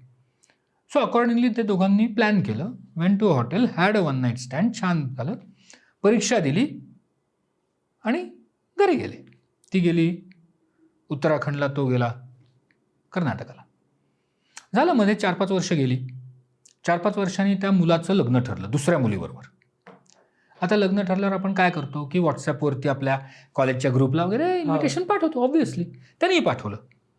ते ह्या उत्तराखंडच्या पोरीने बघितलं आणि देन शी रिअलाइज, अरे मला तो मुलगा आवडतो की रे. I had a very nice beautiful relationship with him. मला खूप छान एन्जॉय केलं होतं. I am in love. 5 वर्षांनी रिअलाइज झालं. कधी होऊ शकतं ना रिअलाइज. आणि ती डायरेक्टली धारवाडला त्याच्या घरी. And then you can imagine the chaos, जे काय गोंधळ झाला असेल. सो बोलण्याचा पॉईंट काय की जी आपली शारीरिक गरज पूर्ण होते ना, if you have to enjoy that, कुठेतरी इमोशनल बॉन्डिंग असतं. ते जर नसेल तर ती शारीरिक क्रिया होते. If it has to be satisfying there has to be an emotional element to it. त्याच्यामुळे a one night stand can only be satisfying if you have a emotional investment. ती कॉन्शियस असेल, सबकॉन्शियस असेल, पण ती असायला लागते. आणि त्या मुलीला ते नंतर रिअलाइज झालं. सो आपली भौतिक गरज पूर्ण करताना आपण जर का त्याच्यामध्ये इमोशनली इन्व्हॉल्ड नसेल तर त्याला आनंद मिळणार नाही. आणि इमोशनली इन्व्हॉल्ड असाल तर that is a relationship. So it is not something की मी माझी शारीरिक गरज पूर्ण करतोय पण मला सॅटिस्फॅक्शन पण पाहिजे विदाउट एन इमोशनल बॅगेज. नाही मिळणार. मग त्याच्यापेक्षा you have a pleasure on your on. ते एकटेपण आहे. त्याचा आनंद कुठपर्यंत मिळेल? विन विन सिच्युएशन प्रत्येक वेळेस नसणार. येस. म्हणजे त्यात भरपूर खायचं पण आणि जाडी पण नाही वाढायला. Many people come to me आणि से की आम्हाला एकटं राहायचं आहे आणि वी आर हॅपी. तर वी सॅटिस्फाय आरसेल्स. म्हणजे आम्ही मास्टरबेशन करतो, हस्तमैथून करतो आणि वी आर एन्जॉईंग आरसेल्स. मग लग्न कशाला करायचं? सेक्शुअल रिलेशनशिप दुसऱ्याबरोबर ठेवणं किती त्रासदायक आहे ना. कष्टाचं काम आहे, माझ्या वेळेने नाही, दोघांनाही मूड पाहिजे वगैरे वगैरे वगैरे. बरोबर आहे. So better way pleasure myself ना. Why is it not enjoyable? Simple example सांगतोय. मला माझ्या नाकाला असा हात लावलेला आवडतो. Okay. When I am pleasuring myself I touch my nose in this way. मी कुठल्या बोटाने हात लावणार मला माहिती आहे, किती फोर्सने हात लावणार माहिती आहे, कुठल्या दिशेने हात लावणार माहिती आहे. Every time I am doing the same thing. जेव्हा मी माझ्या पार्टनरबरोबर असतो आणि मी माझ्या पार्टनर सांगतो मला इथे हात लावायला आवडतो, आय डोंट नो की माझा पार्टनर मला असा हात लावेल, असा हात लावेल, पाय लावेल, कोपर लावेल. That anticipation, that experience, that difference is what makes a sex act more enjoyable than masturbation. स्वतःला प्लेजर देणं will be in the same format, but a sexual act will be different every time. दरवेळेला वेगळा अनुभव येईल. कधी नाजूकपणे हात लावेल ती, कधी जोरात लावेल, कधी नाकच पिळून टाकेल. Every time experience is different. आणि त्यामुळे सेल्फ प्लेजर आणि actual sex act are always different and therefore you enjoy it more. आणि that can be one of the reasons की आपल्याला एकटं राहायला का आवडत नाही. कालांतराने सुरुवातीला चांगलं वाटतं, पण जेव्हा तोचपणा येतो, एकसुरीपणा येतो, त्यावेळेला आपल्याला वेगळं पाहिजे असतं. आणि तो एक्सपिरियन्स फक्त आपल्याला पार्टनर मिळाल्यावरच होतो. That is the reason why you love to be in a relationship. Yes. म्हणजे आता बेसिक चॅलेंजेस तर कळतात रिलेशन म्हणजे एकटं राहण्याचे किंवा सिंगल राहण्याचे. पण like due to whatever circumstances जर एकटं राहावं लागत असेल किंवा म्हणजे काय पार्टनरचाच डेथ झाली आहे किंवा डिवोर्सच आहे, रिलेशनशिपमध्येच नाही पडायचंय, ती आता मेंटल स्टेटच नाही आहे to get into a relationship किंवा वॉट एव्हर रिझन, पार्टनर शोधेपर्यंत, हां, किंवा आता ठरलंच आहे की आता नाही करायचं आहे, वॉट एव्हर सर्कमस्टन्सेस किंवा जे काही आहे, तर how do you deal with that? मग राहता शक्यच नाही आहे का राहणं? का आयुष्यभर हाच विचार करत राहायचा की आता माझ्या आयुष्यात माझा कोणी पार्टनर नाहीये किंवा माझी पार्टनर नाहीये आणि माझ्या आयुष्याला काही अर्थ नाहीये आणि मग मी फक्त आता वाट बघत बसायची की आता कधी जाणार मी? सिंगल राहून सेन कसं राहायचं? राहता येतं काय? राहता कसं राहायचं? नाही, राहता यायला पाहिजे आता, कारण गरज येते. नाही सी पूर्वीची कन्सेप्ट काय होती की मी पुण्यात जन्मणार, पुण्यातच वाढणार, पुण्यातच शिक्षण करणार, पुण्यातच लग्न करणार आणि पुण्यातच मरणार. आता ही कन्सेप्ट आहे का? जन्म एका ठिकाणी होतो, अर्ध शिक्षण इथं होतं, अर्ध तिकडं होतं, अर्ध इकडं होतं, लग्नानंतर वेगळीकडे जातात, बऱ्याच वेळेला स्पाउसेस पण वेगवेगळ्या ठिकाणी असतात. तर अशा सिच्युएशनमध्ये एकटं राहायला लागतं का? हो राहायला लागतं. बरेच कारण आहेत. हे जसं आपण म्हणलं सिच्युएशनल रिझन्स, की कोणाला जॉबमुळे राहायला लागतं, कोणाला पार्टनर नाही म्हणून राहायला लागतं, कोणाला डायव्होर्स झाला म्हणून राहायला लागतं, कोणाला पार्टनर एक्सपायर झाला म्हणून राहायला लागतं, कोणाला नाही मिळाला म्हणून राहायला लागतं, व्हॉट एव्हर, जॉबमुळे राहायला लागतं. तर त्यावेळेला आपल्याला एक लक्षात घ्यायला पाहिजे की आपण एकटं राहतोय, पण आपण एकाकी राहत नाही. सो एकटे राहा, पण एकाकी राहू नका. Staying alone and lonely is different. Yes. So मराठीमध्ये हे खूप वेगळे शब्द आहेत. मग इंग्लिशमध्ये तो फार मिक्सर आहे. Loneliness is loneliness. पण एकटं राहणं, म्हणून मराठी भाषा खूप छान आहे ना, की एकटं राहणं म्हणजे मी एकटा राहतोय फक्त, पण मी एकाकी जेव्हा राहायला लागतो तेव्हा अडचणी येतात. जसं मगाशी आपण त्या मुलीबद्दल बोललो की तिला दोन्ही मैत्रिणींना बॉयफ्रेंड मिळाले म्हणून तिला एकाकी वाटायला लागलं. That is bad. सो एकाकी वाटणं म्हणजे काय की मी जर एकटा राहतोय तर मी सगळं माझं सोशल सर्कल बंद करून टाकतो, माझ्या मित्रमैत्रिणींबरोबर जाणं बंद करून टाकतो, मी माझ्या आईवडिलांशी संपर्कात राहत नाही, मी माझ्या कुठल्याच नातेवाईकांशी संपर्कात राहत नाही, मी मला स्वतःच्याच कोशात गुरफटून घ्यायला लागतो. याला एकाकी पण म्हणतात, सोशल आयसोलेशन. ही वाईट गोष्ट आहे. ही गोष्ट नाही करायला पाहिजे. आपल्याला काय करायचं आहे तर एकटं राहायचं आहे. ओके, सिच्युएशनमुळे आपण एकटे आहोत, पण मग ते एकटेपण आपल्याला कसं एन्जॉय करता येईल किंवा त्याच्यातून आपल्याला जेव्हा केव्हा आपल्याला नातं मिळेल तेव्हा आपण त्या नात्यासाठी तयार कसे असू हे जाणून घेणं महत्त्वाचं आहे. मग त्याच्यासाठी आपल्याला काय करायला पाहिजे तर येस, आपल्याला सोशल आयसोलेशन नको आहे. सो इनफॅक्ट जर आपण एकटे असलो ना, आपण आपल्या मर्जी के मालिक आहे ना, तर मग जा, भेटा, मिक्स व्हा लोकांमध्ये.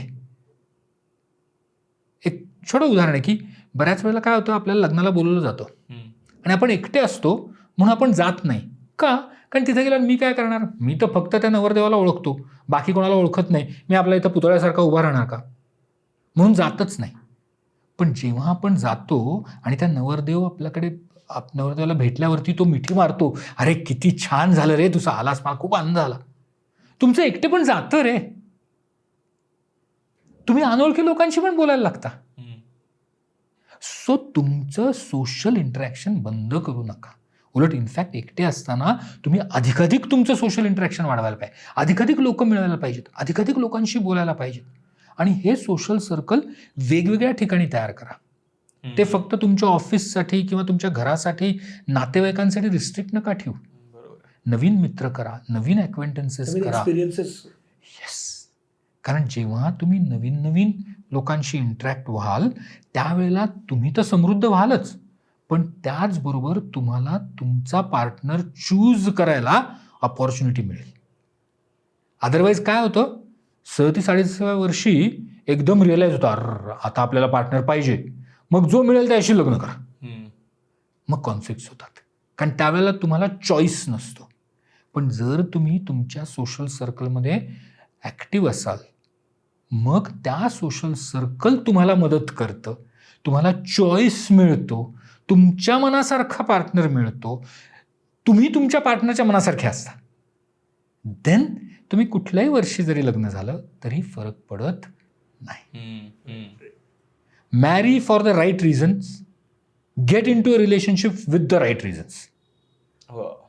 केवळ शार्दूलचं लग्न झालंय म्हणून ओंकारने लग्न करायचं का? नाही. त्याचं लग्न चांगलं चाललंय म्हणून ह्याचं होईल का? नाही. Get into a relationship because you want to, for the right reasons. That कोणीतरी फोर्स करतंय, आई वडील म्हणतायत किंवा सगळ्यांची झाली आता मी एकटा राहिलो म्हणून नाही, किंवा मला हवं आहे ह्या कारणांसाठी हवं आहे, मला कंपॅनियन हवं आहे, मला काय बाबा सिक्युरिटी काय जे काही असेल. आणि जर तुम्हाला याच्या पुढे जाऊन if you have enough convincing reasons to get married, म्हणजे तिथेही ती रिजिडिटी नका दाखव की मला आता हे वय नाहीये माझं, किंवा या सर्कमस्टन्सेस आहेत, या जातीचाच नाही, या धर्माचाच नाही पासनं जे काही वेगवेगळ्या क्रायटेरियाज तुम्ही लावाल तर ते लावण्याची गरज नाहीये. जर you have enough good reasons to get married, तर दोन्ही ठिकाणी ती रिजिडिटी काही कामाची नाहीये.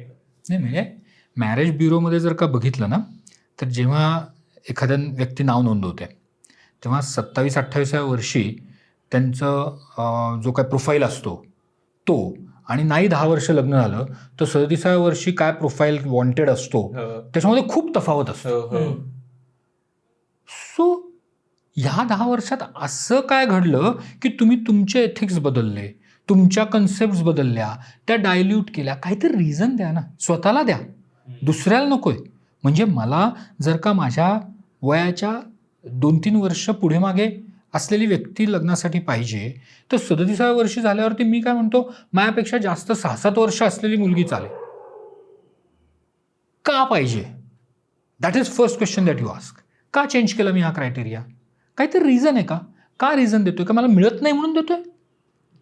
मिळत नाही म्हणून देणं is not the answer.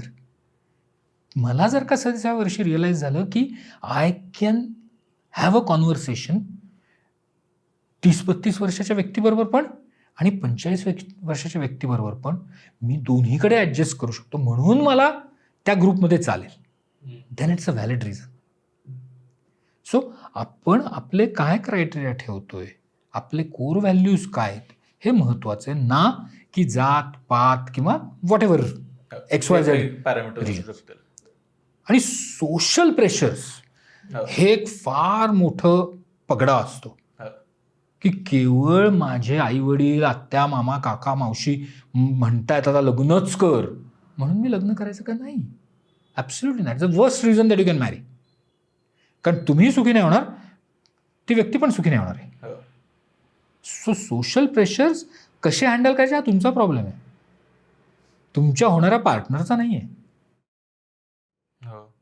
So think about it and then go for it. Social प्रेशर्सवरनं आता जस्ट लक्षात आलं की आपल्याकडे बरेचसे पालक बघतायत आणि एस्पेशली असं होतं की मिलेनियल्स आणि त्यांचे पालक बघतात आपल्याकडे. तर तुम्ही पालकांना काय सांगाल की जे त्यांच्या मुलांना जे 30-32 आहेत, 40 आहेत आणि प्रेशराईज करतात की लग्न कर, लग्न नाही केलं तर तुझं आयुष्य बरबाद आहे, तुझ्या आयुष्यात जर आत्ता कंपॅनियन नाही आला तर कुठला का आणे ना, मेनाचा पुतळा आणून बसो किंवा मेनाची पुतळी आणून बसो, पण बसव बाई बाबा. नाही, सी, जे कोण आईवडील आत्ता बघतायत ना, I am not against them. पहिलंच क्लॅरिफाय करतो. सी, त्यांनी त्यांच्या आयुष्य घालवलेलं आहे, त्यांचे अनुभव खूप आहेत, ते त्यांना त्यांच्या मुलांचं वाईट झालेलं आवडेल का? आवडणार नाही. त्यांना नेहमीच त्यांच्या मुलांचं चांगलं झालेलं आवडेल. पण त्यांचे कन्सेप्ट्स हे त्यांच्या पिढीचे आणि त्यांच्या अनुभवाने बनलेले कन्सेप्ट्स आहेत. त्यांच्या मुलांचे कन्सेप्ट सेमच असावेत असा कुठेही कायदा नाही. मग अशा वेळेला आईवडिलांनी काय करायला पाहिजे की येस, त्यांनी त्यांचे जे कन्सेप्ट्स आहेत ते मुलांपुढे मांडले पाहिजेत. कारण त्यांना नेहमीच आपल्या मुलाचं चांगलं व्हावं असं वाटत असतं. हे कन्सेप्ट्स त्या मुलांनी मान्य करायचे का नाहीत हे त्या मुलाचा प्रश्न आहे. सो तिथे दोघांनी ओपन माइंड ठेवलं पाहिजे. जबरदस्ती कुठेच नाही पाहिजे. जसं तू म्हणतोस ना की आईवडील म्हणतात प्रेशराईज करतात, ते नाही करायला पाहिजे. पण त्या मुलीला एक निर्णय घेण्याची क्षमता निर्माण करायची जबाबदारी आईवडिलांची. म्हणजे बरेचसे आता मी पालक बघतो, ते काय करतात, येणारी स्थळं जी आहेत ती स्वतः सॉर्ट आऊट करतात आणि मग ती 4 स्थळं त्या मुलांच्या पुढे नेऊन ठेवतात. ती 4 स्थळं कोणाच्या आवडीची असतात रे? आईवडिलांच्या. ते आवडतीलच त्या मुलाला, असं काय? कदाचित आवडतील, पण ह्या आईवडिलांनी त्या मुलाचा जो अनुभव आहे, मुलाचा मुलीचा जो अनुभव आहे तो विचारातच नाही घेतलेला. अनुभव कोणाचा विचारात घेतला? आपला. सो जेव्हा तुम्ही त्यांना शॉर्टलिस्ट करून देताय कॅन्डिडेट्स, त्यावेळेला जे नाही शॉर्टलिस्ट केले ते का केले हे पण त्यांना सांगा. त्यांना फक्त शॉर्टलिस्ट केलेलं दाखवू नका. हे जे नाही रिजेक्ट केले ते का रिजेक्ट केले ह्याचं रिझनिंग द्या. आणि ते रिझनिंग त्याला जर पटायला लागलं ना, तर तुम्ही शॉर्टलिस्ट केलेले कॅन्डिडेट्स त्या व्यक्तीला पण आवडायला लागेल, तुमच्या मुलीला आवडायला लागेल. कारण त्याला तुमचं थिंकिंग कळेल. विदाऊट कन्व्हेइंग युअर थिंकिंग, तुमचं थिंकिंग विचारात न सांगता जेव्हा तुम्ही हे मला 4 आवडलेत असं समोर ठेवता, त्यावेळेला तिथे रिजेक्शन येतं. ते मूल म्हणतं नाही, माझीच मर्जी. कारण ते वयच आहे ना, तरुण वय, इगो. येस, तुमचं का, माझं का नाही. So you give them. Shortlist केलेलं नाही, जे रिजेक्ट केले त्यांचे कारण द्या की ह्या कारणामुळे आम्ही केलं. आणि मग त्याच्यावरती त्याला इन्फॉर्म डिसिजन घेऊन. जे तरुण मुलं मुली लग्न करतात ना, त्याच्यामध्ये मला ते एक नक्कीच त्यांच्या मनात भीती असते, कारण वय लहान असतं, एक्सपिरियन्स कमी असतो, त्यामुळे ते त्यांचा निर्णय डिले करत जातात. ही व्यक्ती आवडली आहे, मला करायचं लग्न, पण कदाचित अजून एक चांगली मिळेल, हे एवढंसं मला आवडत नाही आहे, ते थोडंसं मिळून देत. ही भीती फक्त डिले ऑफ डिसिजन मेकिंग एवढंच आहे. तिथे आईवडील त्यांना मदत करू शकतात. जसं आपण दुकानात गेलो, एक साडी घेतली, तर ह्या साडीपेक्षा आणखीन दुसरी साडी चांगली मिळू शकते म्हणून आपण 10 दुकानं फिरतो आणि परत पहिल्या दुकानात येतो, तोवर ती साडी दुसऱ्याने विकत घेतलेली असते. आणि मग काय होतं की अरे बाजारात चांगले लोकच नाही राहिले. सो डिसिजन घ्यायला घाबरू नका, पण तो डिसिजन घेताना आईवडिलांनी जर सपोर्ट केलं, का घ्यायचा डिसिजन हे सपोर्ट करणं महत्त्वाचं आहे. आणि मग तो इन्फॉर्म डिसिजन मिळू शकतो. येस, माझ्या बायकोपेक्षा मला चांगली बायको मिळू शकते का? हो, मिळू शकते बाबा, पण ही व्यक्ती चांगली आहे ना, अधिक चांगली का पाहिजे मला? ती जर चांगली आहे माझ्यासाठी, ती चांगली आहे, that's it, end of the story. ती गोष्ट त्या इनएक्सपिरियन्स तरुण मुला मुलींना लक्षात येत नाही. मला चांगल्याची डेफिनेशनच ती इव्हॉल्ड नसते किंवा ती ठरतच नाही, म्हणजे त्याचे क्रायटेरियाजच डिस्कस नाही केले जात. ते काय म्हणजे चांगली ही अत्यंत पॅकेज किती आणि दिसायला किती सुंदर आहे आणि हाईट किती आणि राहायला पुण्यात तयार आहे का मुंबईत तयार आहे का, हे अशा काहीतरी बेसिक गोष्टींवरती असल्यामुळे ते अवघड होऊन जातं. तुम्ही म्हणलात तसं मगाशी, तुम्ही त्यांचे एथिक्स काय आहेत, त्यांचं आयुष्याबद्दलचे विचार काय आहेत, ह्या गोष्टींकडे ते ह्याच्यात मोजमाप होतच नाही. सो दिस इज वाय तुम्ही जेव्हा एखाद्या नात्यामध्ये जाताय किंवा जायचं आहे, त्यावेळेला तुम्ही ते नातं तुमच्यासाठी किती फायदेशीर आहे, तुमच्या सेल्फ ग्रोथसाठी किती फायदेशीर आहे, हा विचार करायला पाहिजे. आणि ते जर का तुमच्या सेल्फ ग्रोथसाठी फायदेशीर असेल तर yes, enter into that relationship. आणि तिथं एंटर केल्यावरती मग परत मागे नका बघू, परत नका बोलू की अरे ह्याच्यापेक्षा तिच्याशी लग्न केलं असतं तर. नाही, you invest completely in it. भले ती इन्व्हेस्टमेंट सक्सेस होईल का नाही माहीत नाही, मलाही माहीत नाही, पण जेव्हा तुम्ही 100% तुमचं देता, तेव्हा ते नातं नाही जरी टिकलं तरीही तुम्हाला 100% ग्रोथ मिळते. That is what matters, that is what matters. तुम्ही मॅटर करता. पण केवळ त्या व्यक्तीशी ब्रेकअप झाला म्हणून मी एकटा राहिलो आणि एकाकी व्हायला लागलो, तर दॅट मीन्स की त्या रिलेशनशिपमध्ये मी इन्व्हेस्टेडच नव्हतो, मला नकोच होतं ते नातं, मग का गेलं असतं? फूड पॉयझनिंग झालं म्हणून जेवण बंद नका करू. हां, म्हणजे एक्झॅक्टली, मेस बदला. मेस बदला. That's a good one. Mess बदलून टाका. I think that sums up the episode. ते फक्त एक महत्त्वाचा जो सगळ्यात हे आहे की परत एकदा समेशन म्हणून हा प्रश्न विचारावा असं वाटतं, सिंगल राहणं सोपं आहे का? आयुष्यात काहीच सोपं नाही. सो सिंगल राहणं सोपं नाही, मॅरिड राहणं सोपं नाही. Everything takes work. तुम्हाला तिथे काम करायलाच लागतं, त्या नात्यावर काम करायलाच लागतं. तुम्ही जेव्हा एकटे राहताय तुम्ही स्वतःवर काम करताय, तुम्ही जेव्हा लग्न करताय तेव्हा तुम्ही तुमच्या पार्टनरबरोबर काम करताय. सो कुठेही तुमच्या जर डोक्यात असेल की मी एकटं राहतोय तर मला काहीच काम नाही करायचं आहे, नाही आहे. तुम्हाला स्वतःलाच प्लेजर द्यायचं आहे, तुम्हाला स्वतःला आवडेल ती कामं करायची आहेत, तुमची मर्जी असेल नसेल. अगदी साधं उदाहरण देतो बरं का. बघ, एकटा आहे मी, माझ्या घरी मोठा कुत्रा आहे, मी काम करून आलो आहे, संध्याकाळी 6-7 वाजलेत, खूप वैतागून गेलो आहे, घरी आलो. घरी आल्याबरोबर ते कुत्रं माझ्या अंगावर उड्या मारतं, हे मारतं. जोवर मी त्याला थोपटत नाही तोवर ते काही शांत होत नाही. पण मला नाही करायचं ते, मला नसतं करायचं त्याला पेट, मला यायचं नुसतं पडायचं आहे, नाही करू शकत मी. सेम थिंग लग्नामध्ये मगाशीच आपण बोललो की मी आल्यावरती मला नाही काही बोलायचं, मला सोफ्यावर पडायचं, म्हणून माझ्या पार्टनरचे प्रश्न आहेत, येत आहेत, so I have to. I am not comparing dogs and partner, but this is what actually happens, की प्रत्येक वेळेला तुम्ही एकटे असा किंवा मॅरिड असा, तुम्हाला तुमच्याच मर्जीने सगळ्या गोष्टी करता येतील असं नाही. तुम्हाला तुमच्यावरती फोकस करायलाच लागतं, काम करायलाच लागतं, तरच तुमचं तुमच्याशी किंवा तुमचं तुमच्या पार्टनरवर नातं टिकू शकतं. ते नाही गेलं तर तुमचं तुमच्याबरोबरचं नातं जर तुटलं तर दॅट इज व्हेरी बॅड. आणि मग तुम्ही जाता आयसोलेशनमध्ये, एकाकीपणामध्ये. That is more बॅडर. ते नको आहे. सो सांगायचं फायनली एकच आहे की भले तुम्ही एकटे राहा, भले रिलेशनशिपमध्ये राहा, पण एकाकी होऊ नका. एकाकी होणं हा सगळ्यात मोठा गुन्हा आहे असं मला वाटतं. Don't be that. हे आयसोलेशन वाईट आहे. एकत्र राहा, स्वतःबरोबर राहा, पण ह्या समाजामध्ये आपण आहोत तिथे राहा. ते इंटिग्रेट कसं करायचं ह्याच्यासाठी खूप ॲव्हेन्यूज आहेत, खूप ॲव्हेन्यूज आहेत.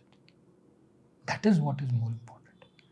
आणि ही गोष्ट बऱ्याच वेळेला जेव्हा मी बाहेरच्या देशातल्या लोकांचं ऑनलाईन काउन्सिलिंग करतो ना, त्यावेळेला असं होतं की एका पार्टनरला इथे नोकरी करायची मुभा असते, दुसऱ्या पार्टनरला नसते.